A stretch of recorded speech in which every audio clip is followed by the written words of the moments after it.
it's just like investing. It's going for your investing is not short-term gain. Right, if we were to be putting our money in 6 months ago, look at where it'd be. Zero. Right, that's not what we're doing it for. Yeah. We're doing it for in the future, planning forward, looking forward. As we said early on in the Finances podcast, there's certain things that every single successful person has in traits and in discipline and in consistency that they do. Yeah. What do you think that is? Well, as in a high performance? We are finding success, and we are here to help break that monotony of your life and help you find your own version of success. Adam, welcome back to another episode. How are you? I'm good, mate. You? I'm good, man. We didn't do the normal with me, Alex, and we Adam. Sorry about that. But we can mix it up. A bit rusty. Week by week. Keep you on your toes, listeners. Yeah, right. exactly. How was your week? Week's been good, mate. I mean, I've been struggling a little bit. I think, with... Winter blues settling in? I think so, mate. We're in October it's now. Fast, isn't it? It's getting dark earlier. Fast. It's dark for longer in the mornings. I've found it really, really affects my almost mood coming home because usually driving home, I'm like, yes, I'm getting into it, straight into, and now it's like I just feel a bit more sluggish. Yeah, a bit more sluggish in the mornings, a bit more sluggish evenings. You want the comfort sooner, didn't you? You want a nice warm blanket. You want a nice warm cup of tea or coffee, late at night. Yeah. Stick to the routine. I got I do like a cup of tea when I get back in. Yeah. Yeah, I love a cup of tea. Yeah, it's a given, isn't it? I think if you're British, you have to have a cup of tea. No. And if you don't, then are you really British? Get your nationality revoked. Yeah. A lot of people I know at work don't do, literally just don't do hot drinks. They might do what at all? They might no coffee, no tea? Nope. They What? might do a hot chocolate near Christmas time. That's about it. What is wrong with these people? Yeah. Not even in the morning? No.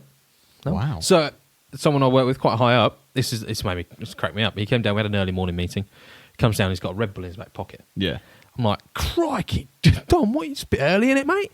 And he's like, nope. I do this every day. Like, and Red Bull every day? And he's like, well, actually, it's got similar amounts of caffeine into a strong coffee.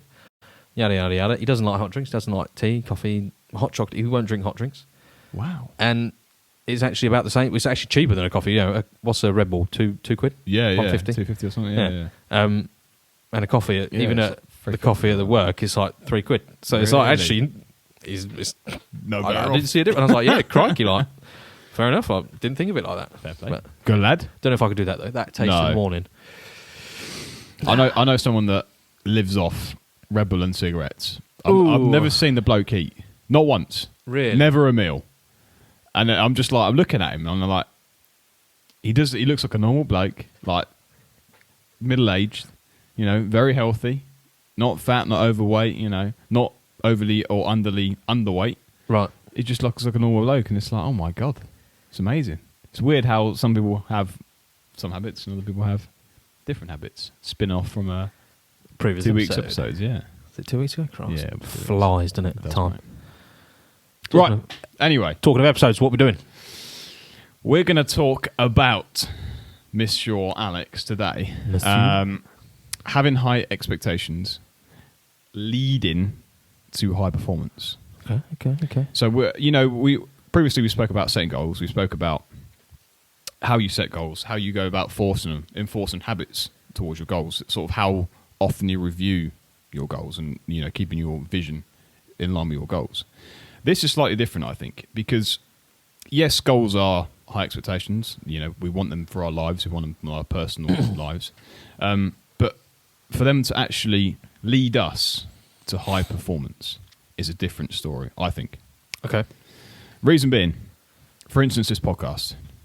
We ever change this goal of how many listeners we're going to have or how many episodes we're going to reach or, our goal for this podcast is ever moving. But that sets us into sort of a high performance rate, in my opinion, because whatever we have to ever evolve to be that better finding success. Which obviously we have to set our expectations higher, which means we then perform higher. I'm with you. Yeah. By raising your expectations, you have to raise your performance. Yeah, essentially, exactly. Because otherwise, you'll never make the higher goals. Yeah. Expectations. So with what was I going to say? So it's not you also have to raise your standards as well. Everything has to raise with it. Is it?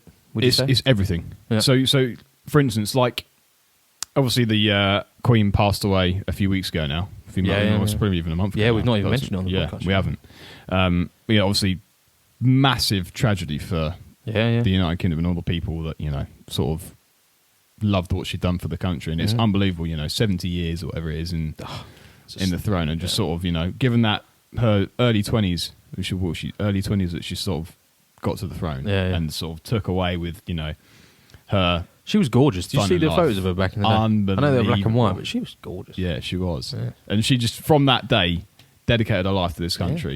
Yeah. And, it's an amazing... And the Commonwealth, all the countries that she reigned. Yeah, exactly. And people that followed her, and, done a lot of work for I saw a stat that it was something like 5 billion people tuned in to her funeral. The funeral? Yeah. Wow. Which is over half the world's population. Really? Yeah. Yeah, over half the world's population at some point. Yeah, have seen. I've seen. Yeah. I know. I was in Budapest at the time, and it was on TV there. Yeah, people were watching it all over the place. It was like unreal. Yeah, and that just goes to show. Actually, this is a great little topic. We're talking about high performance, the funeral procession, the things that happen in the funeral. The way the military acted, the way that everything was performed, the way that the coffin was carried out with, so much, I don't know what you call it, just unbelievable performance by the people that were carrying the coffin, by the military and police are all involved in keeping it under control, keeping everyone safe, keeping the people in line, the every step that they do to the beat of the drum, the gunshots, every so on, everything that happened. Literally, it's discipline, structure, organisation, it's everything in it to be able to hit that. Get it so well straight through the streets of London. Oh, it is quite impressive. And for them people to it puts a pressure on the leaders at higher up, but it also puts pressure on every single individual person to do their role at the utmost performance that they can give. Have high expectations, set them, and know that they can meet those achievements and walk away with their job, and they're going to be happy with it. And isn't that what makes just such a great team when you've got people that are willing to fully commit? Give their best performance they can. Yeah. And if you've got every single person doing that, there is chance of failure is very low. Oh, hands down. You know what I mean? If you've got a solid team, that's why it went so well. Yeah. So, and like you said, they're not only relying on their team, they're relying on their leaders, they're relying on the people next to them, they're relying on the police, they're relying on the Navy, they're relying on everyone that the guy who drove the coffin, I don't know what you call it, the hearse. Yeah. They're relying on him to keep a constant speed, because if he picks up speed, sneezes, be careful, boys, I'm going to mow you down. Do you know what I mean? Yeah. It's every single thing, picking up the flag as it went over onto the chariot. Do you know, well, they rolled the flag up to put it on. If someone didn't do that and it snagged, pulled the thing off, then the carnage. Yeah, exactly. So it's every little person had their own little role. Massive, massive kudos to everyone that took part in that. Absolutely awesome. Definitely. And if you haven't seen it and you don't know what we're talking about, just go on YouTube, watch it for 5 minutes and you just understand the way that those people and how high their expectations were for themselves at that day. Yeah. How impressive they were. Just go and view them. I think a lot of that because obviously all those, I know a few of the people that were in it, to be fair, through friends of friends. Well, you actually know some people that are in it? Yeah. Wow. He was one of the Queen's Guards on a horse. Mega. He's right involved. And he's saying there's a lot of emotion in it. Yeah. Because again, they've been serving the Queen for, that's sort of essentially their boss. It's a prime role, yeah. Yeah. It's, and it's, ever since he started, he's been serving the Queen as such. And he said actually it's quite emotional. And he feels quite proud to be able to be a part of it and be able to sign her off and say their goodbyes like that. And I think everyone in that situation doing that job, whether it was the hearse driver or just one of the Queen's Guards on the horses or, one of the marching men, they'd have been like, this is a performance of a lifetime. Yeah. I'm going to give it my all. So I think that's why it went so well. Yeah. And I think, you put it down to a T, but, bringing it back onto, like for yourself. Yeah. Which is what you just said there. They've done it for that person. They've done it for the Queen, the biggest person they work for, their leader, their boss. Yeah. But not only have they done it for her, they've done it for themselves as well. And which is why it's so important for us to focus on those high expectations for our goals, for, our high performance. We have to focus on us as well. We have to focus on what do we need to do to get done? What do I need to pick? Do the dishes or get this done first and do the dishes afterwards? You know, you have to pick the thing that's going to fulfill your life and make you a high performer. They chose to go to the gym and missed out on lunch or whatever. Do you know what I mean? They chose to do an extra couple of steps in March rather than sit down and watch Netflix or whatever. Do you know what I mean? They chose those extra steps that made them a higher performer, and we should too. So just being aware of, but make sure you're aware of your surroundings and what your goals need to be set at for you to perform higher. That just reminded me of that saying, hard choices, easy life. Easy choices, hard life. Yeah. If you are choosing the Netflix, chilling, having the lunch, going to the gym, going for a run, doing the work you need to do, it's it's just like investing. It's going for your investing is not short term gain. Like if we were to be putting our money in 6 months ago, look at where it'd be. Zero. Right? That's not what we're doing it for. Yeah. We're doing it for in the future, planning forward, looking forward.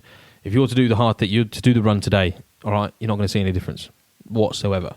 But do it again the next day. Make the hard choices consistently. Then your life will become easy. Yeah, exactly. You'll be fit. You'll be mobile. You'll get the work done. The work that you plan to do, if you invested, the money will come back to you eventually, and in bucket loads eventually.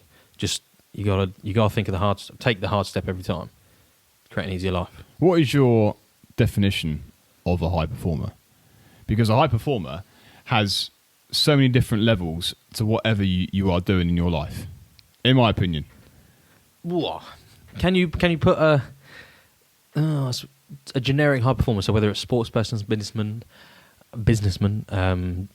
public figure, you know, is that just covering everyone, just high performer in general? In general, yeah. Because I think there is certain, as we said early on in the Finances podcast, there's certain things that every single successful person has in traits and in discipline and in consistency that they do. Yeah.